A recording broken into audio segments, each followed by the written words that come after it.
नमस्कार, स्वागत है आपका न्यूज ब्लास्ट में। आपके साथ मैं हूं श्वेता मिश्रा। चलिए खबरों के सफर को शुरू करते हैं। शिमला से विशेष संवाददाता शशिकांत शर्मा की खास report. Modi completes 20 years in public life down the memory lane 2.2. How Modi secured Himalayan orchard for BJP, eventually becoming apple of the eye of party high command. Himachal में भाजपा राजनीति के पुरोधा नरेंद्र मोदी। सत्ता में मोदी के 20 साल पूरे होने पर फर्स्ट इंडिया की एक्सक्लूसिव सीरीज। बात उस वक्त की जब 23 साल पहले हिमाचल प्रभारी का मिला मोदी को जिम्मा। उस वक्त किसी को नहीं थी हिमाचल की राजनीति में बड़े बदलाव की उम्मीद। दरअसल 1998 में धूमल सरकार बनाने में मोदी ने निभाई थी बड़ी भूमिका। बतौर हिमाचल प्रभारी 1998 में हुआ था एक बड़ा घटनाक्रम।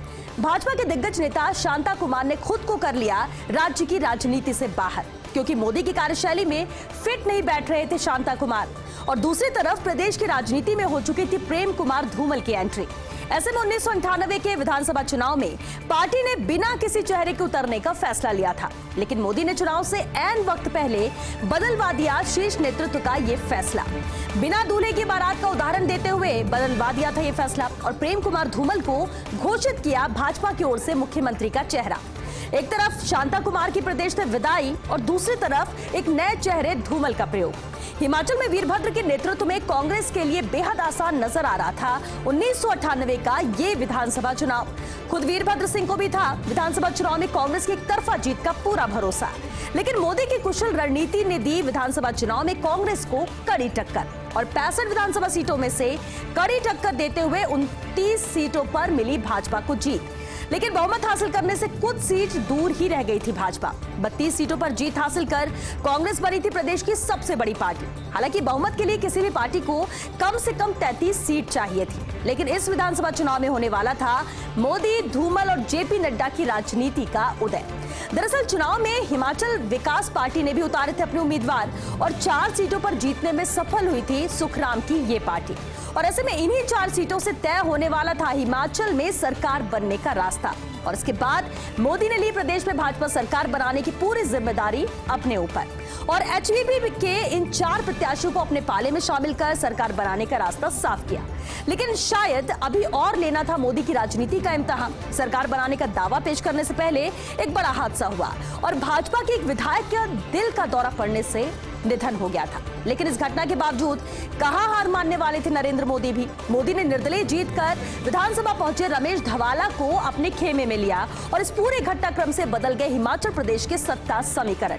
इन सभी उतार चढ़ाव के बाद आखिरकार बनी हिमाचल प्रदेश में भाजपा की सरकार और हिमाचल प्रदेश की राजनीति में प्रेम कुमार धूमल बने पहली बार मुख्यमंत्री। दिल्ली में बैठे शीर्ष नेतृत्व के सामने कई गुना बढ़ गया था मोदी का कद। वही वर्तमान भाजपा अध्यक्ष जेपी नड्डा की असल पारी भी शुरू हुई थी इसी सरकार से। 1998 की धूमल सरकार में पहली बार मंत्री बनाए गए थे जेपी नड्डा। एचवीपी निर्दलीय गठबंधन के साथ भाजपा ने सफलतापूर्वक पूरे किए अपने 5 साल और इस प्रकार चाणक्य मोदी ने डाल दिया हिमाचल को भाजपा की गोद में और खुद भी पहली बार बने दिल्ली भाजपा आलाकमान की आंख का तारा। और फिर यहां से पीछे मुड़कर कभी नहीं देखा नरेंद्र मोदी ने।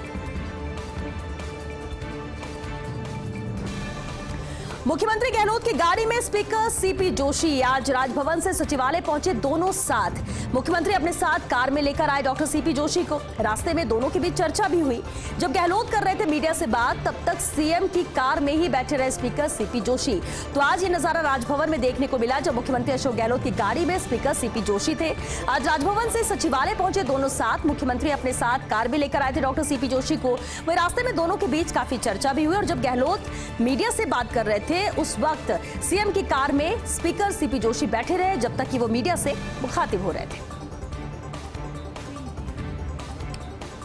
मुख्यमंत्री गहलोत व राज्यपाल कलराज मिश्र में मुलाकात। राजभवन में कलराज मिश्र से मिले सीएम गहलोत। नए मुख्य न्यायाधीश अकील कुरैशी से सीएम गहलोत ने मुलाकात की।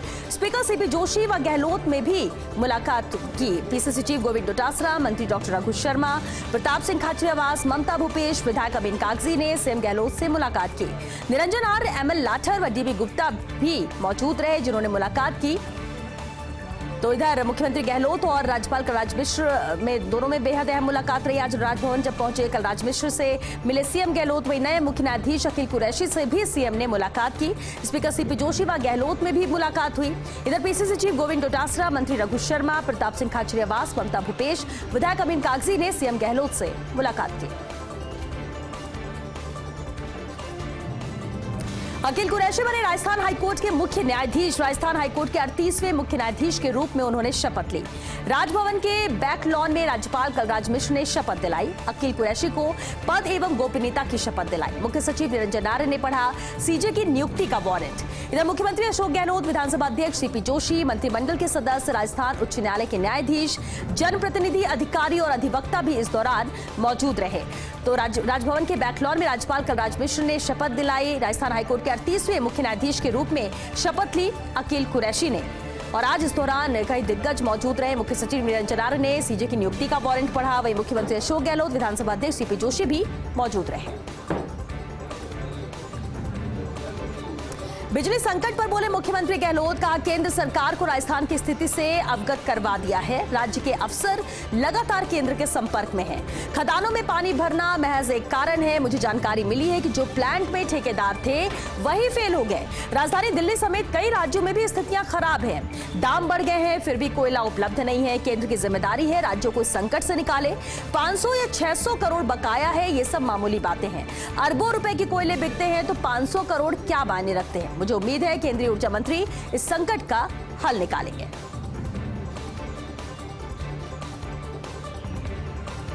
तो बिजली संकट पर मुख्यमंत्री अशोक गहलोत ने बेहद अहम बात कही। जिस तरह से इसे लेकर बयान भी आ रहे हैं, मुख्यमंत्री अशोक गहलोत का कहना यही था कि राजधानी दिल्ली समेत कई राज्यों में स्थितियां बहुत खराब है और केंद्र को भी अवगत करा दिया गया है कि किस तरह की दिक्कतें यहां पर राज्यों में पेश आ रही है और राज्यों को उम्मीद केंद्र से है कि वो मदद करे। गुजरात में कांग्रेस की सत्ता होगी, मेरे लिए बधाई। गुजरात प्रभारी बनने की बधाइयों पर चिकित्सा मंत्री की प्रतिक्रिया। चिकित्सा मंत्री डॉक्टर रघु शर्मा ने फर्स्ट इंडिया से खास बातचीत की। उन्होंने कहा नई जिम्मेदारी को लेकर देश प्रदेश से बधाइयां मिल रही हैं, लेकिन ये गुजरात की जिम्मेदारी बड़ी चुनौती है। हम 25 साल से सत्ता से बाहर और ऐसे में आलाकमान से कुछ सोचकर ही मुझे ये जिम्मेदारी दी होगी। हमारी कोशिश रहेगी कि कांग्रेस के संगठनात्मक ढांचे को मजबूत किया जाए। हम 2017 में सत्ता के काफी नजदीक आकर चूक गए थे, सिर्फ कुछ सीटों का अंतर रहा, वरना कांग्रेस गुजरात में सरकार बना सकती थी। गुजरात की जनता भाजपा से त्रस्त हो चुकी है। ऐसे में मेरे लिए बधाई तभी सार्थक होगी जब हम इसे सत्ता में तब्दील कर पाएं। तो गुजरात में कांग्रेस की सत्ता ही मेरे लिए बधाई है, क्योंकि बधाइयों का सिलसिला लगातार जारी है। गुजरात का प्रभारी बनाए जाने के बाद लगातार बधाई मिल रही है डॉक्टर रघु शर्मा को। गुजरात प्रभारी बनने की बधाइयों पर चिकित्सा मंत्री ने ही प्रतिक्रिया दी। उन्होंने कहा फर्स्ट इंडिया से खास बातचीत में कहा कि नई जिम्मेदारी को लेकर देश प्रदेश से मुझे बधाइयां मिल रही हैं, लेकिन ये गुजरात की जिम्मेदारी बड़ी चुनौती है और हम 25 साल से सत्ता से बाहर हैं। ऐसे में आलाकमान से कुछ सोचकर ही मुझे ये जिम्मेदारी दी होगी। हमारी कोशिश रहेगी कि कांग्रेस के संगठनात्मक ढांचे को मजबूत हम करें। हम 2017 में सत्ता के काफी नजदीक आकर चूक गए थे, सिर्फ कुछ सीटों का अंतर रहा, वरना कांग्रेस गुजरात में सरकार बना सकती थी। गुजरात की जनता भाजपा से त्रस्त हो चुकी है और ऐसे में मेरे लिए बधाई तभी सार्थक होगी जब हम इसे सत्ता में तब्दील कर देंगे। गुजरात में महसूस होने लगा है परिवर्तन। गुजरात प्रभारी बनने की बधाइयों पर चिकित्सा मंत्री की प्रतिक्रिया। गुजरात दौरे को लेकर चिकित्सा मंत्री डॉक्टर रघु शर्मा का बयान। उन्होंने कहा भले ही हम सत्ता से 25 साल से दूर हैं, लेकिन गुजरात में कांग्रेस मौजूद है। दौरे के दौरान सभी नेताओं से बातचीत हुई है। वहां सभी को महसूस होने लगा है कि परिवर्तन होना चाहिए। गुजरात में मुद्दे बहुत है जिन पर जनता परेशान है। कोविड को लेकर चिकित्सा मंत्री ने गुजरात की राजस्थान से तुलना की।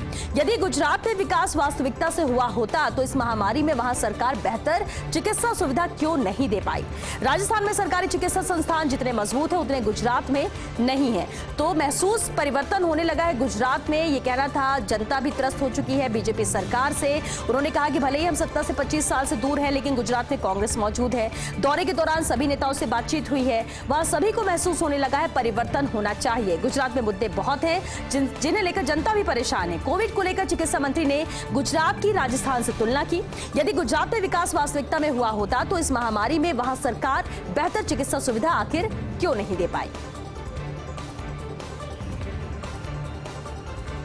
ये क्या हो रहा है कोटा देहात भाजपा में? बिना जिलाध्यक्ष से चर्चा के यहां मोर्चों का गठन किया जा रहा है। किसान मोर्चा के देहात मंडलों के अध्यक्ष यहां पर घोषित किए गए हैं और ऐसे में नाराज जिलाध्यक्ष ने रोक लगाई है। मोर्चा जिलाध्यक्ष योगेंद्र नंदवाना के आदेशों पर रोक लगा दी गई है। जिलाध्यक्ष मुकुट नागर ने घटनाक्रम की पूरी जानकारी सतीश पुनिया को दी है। बीजेपी प्रदेश अध्यक्ष सतीश पुनिया की पूरी जिम्मेदारी, पूरा फीडबैक दिया गया है। तो सवाल ये कि आखिर कोटा देहात भाजपा में ये हो क्या रहा है? बिना जिलाध्यक्ष से चर्चा के ही यहाँ पर मोर्चों का गठन किया जा रहा है। किसान मोर्चा के देहात मंडलों के अध्यक्ष यहां पर घोषित किए गए और ऐसे में नाराज जिलाध्यक्ष ने यहां रोक लगाई है। मोर्चा जिलाध्यक्ष योगेंद्र नंदवाला के आदेशों पर रोक लगाई गई है। जिलाध्यक्ष मुकुट नागर ने घटनाक्रम की पूरी जानकारी दी है सतीश पुनिया को। कर्नल विजय बैंसला का पूर्वी राजस्थान के लिए दर्द। कर्नल विजय बैंसला ने बयान दिया। उन्होंने कहा पूर्वी राजस्थान के संग भेदभाव क्यों? न बड़ा अस्पताल, न यूनिवर्सिटी, न बड़े प्रोजेक्ट्स, न बिजली, न सड़क, न टूरिज्म डेवलपमेंट, कोई ठोस प्रगति नहीं। राजस्व उगाही का स्रोत मात्र है पूर्वी राजस्थान। कहीं भविष्य की कोई सियासत का तो नहीं इस बयान की तरफ इशारा? ये जरूर एक अहम सवाल यहाँ उठता है। कर्नल विजय बैंसला का पूर्वी राजस्थान के लिए जो दर्द है वो उनके बयान से छलका है। कर्नल विजय बैंसला ने इसे लेकर बयान दिया। उन्होंने कहा कि पूर्वी राजस्थान के संग भेदभाव आखिर क्यों? न बड़ा अस्पताल है, न यूनिवर्सिटी है, न बड़े प्रोजेक्ट्स यहाँ पर है, न बिजली है, न सड़क है, न टूरिज्म डेवलपमेंट है, कोई ठोस प्रगति नहीं है पूर्वी राजस्थान में। राजस्व उगाही का स्रोत मात्र है पूर्वी राजस्थान।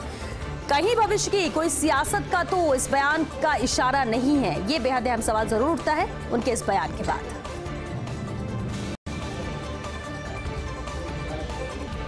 एयरपोर्ट ऑपरेटर बदला, एयरलाइंस का रवैया नहीं। जयपुर एयरपोर्ट पर नहीं सुधर रहे एयरलाइंस के हाल। अडानी समूह के कार्यभार संभालने के बावजूद नहीं सुधर रहे हैं हाल। गो फर्स्ट एयरलाइन की आज 3 फ्लाइट लेट हुई है। गो फर्स्ट की बेंगलुरु की फ्लाइट G8807 यहां 8.25 घंटे लेट रही। दोपहर 12:40 की बजाय रात को 9:20 तक ये फ्लाइट जा सकेगी। गो फर्स्ट की शाम की एक मुंबई की फ्लाइट है G82608 जो कि देरी से जाएगी। शाम 6:30 बजे के बजाय 6:50 पर यह फ्लाइट यहां से रवाना हो सकेगी। वहीं गो फर्स्ट की सुबह मुंबई की फ्लाइट G8389 भी करीब 1 घंटे देरी से ही आज रवाना हुई। वहीं इंडिगो ने आज चेन्नई की फ्लाइट अचानक ही रद्द कर दी। फ्लाइट 6C569 जयपुर से सुबह 10:05 पर चेन्नई रवाना होती है, जिसे रद्द किया गया। तो कह सकते हैं कि एयरपोर्ट ऑपरेटर जरूर बदला है, लेकिन एयरलाइंस का रवैया जस का तस है। जिस तरह से लेट लतीफी है, कहीं पर देरी से फ्लाइट रवाना हो रही है तो कहीं पर रद्द की जा रही है। प्रदेश में पावर क्राइसिस को लेकर, बिजली संकट को लेकर चिंता में अधिकारी हैं। अतिरिक्त मुख्य सचिव एनर्जी डॉक्टर सुबोध अग्रवाल ने इसे लेकर पत्र लिखा है। केंद्रीय कोयला सचिव अनिल जैन को यह पत्र लिखा है। पत्र के माध्यम से राजस्थान के पावर प्लांट के हालात को लेकर अवगत कराया गया। साथ ही कोल इंडिया से कोयला की आपूर्ति बढ़ाने का भी आग्रह किया गया है।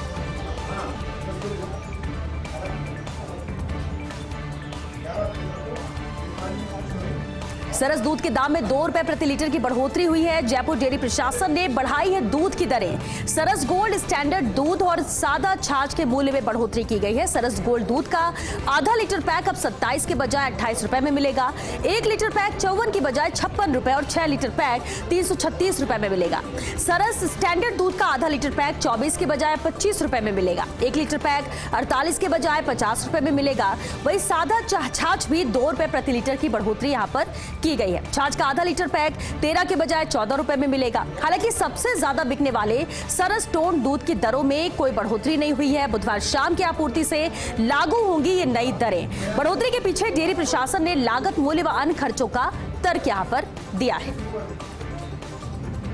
तो बुधवार शाम से आपूर्ति जो होगी वो नई दरें जो है वो लागू कर दी जाएंगी। कैसे सफल हो पाएगी आरएएस प्री परीक्षा? जिस दिन है इम्तिहान उसी दिन है हड़ताल। 27 अक्टूबर को आयोजित होनी है आरएएस प्री परीक्षा। करीब 7 लाख अभ्यर्थी इस परीक्षा में शामिल होंगे, लेकिन इसी दिन रोडवेज कार्मिकों ने हड़ताल का ऐलान किया है। अगर परीक्षा के दिन नहीं चली रोडवेज बसें तो बड़ी परेशानी आएगी। क्या हड़ताल रोकने के लिए रोडवेज प्रबंधन कोई ठोस प्रयास करेगा? ये बेहद अहम सवाल है कि आखिर कैसे हड़ताल को रोका जाएगा, क्योंकि 27 अक्टूबर को ही आरएएस प्री परीक्षा आयोजित होनी है और करीब 7 लाख अभ्यर्थी इस परीक्षा में शामिल होंगे। 8वीं तक के सिलेबस में चैप्टर हटाने की तैयारी का प्रकरण है। SIERT के प्रस्ताव को अब तक हरी झंडी नहीं मिली है। 30% कम करना था सिलेबस। पढ़ाई होने के बाद हटने की भी यहाँ पर आशंका बन चुकी थी। 12वीं तक के स्टूडेंट्स का सिलेबस माध्यमिक शिक्षा बोर्ड ने यहाँ जारी किया और 1 से 8वीं तक के छात्रों के सिलेबस कटौती को यहाँ अनुमति नहीं मिली है। कोरोना के कारण लगातार दूसरे सत्र में भी बाधित हो रही है पढ़ाई। SIERT को दिया गया है 1ली से 8वीं तक का जिम्मा, जबकि 9वीं से 12वीं का जिम्मा माध्यमिक शिक्षा बोर्ड के हाथ में है। SIERT के तहत आने वाली क्लासेस का सिलेबस कम नहीं हुआ है। SIERT का प्रस्ताव राज्य सरकार के पास नहीं मिल रही है अब इसे लेकर स्वीकृति।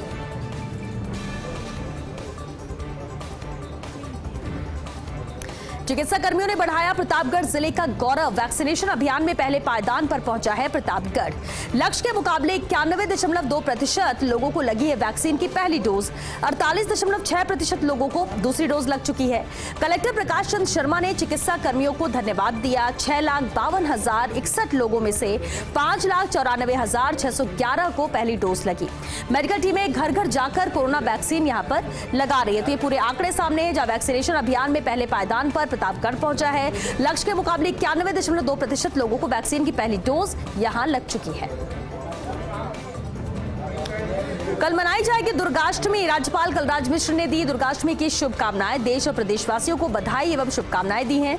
मां दुर्गा से सभी के सुख, समृद्धि और खुशहाली के लिए कामना की।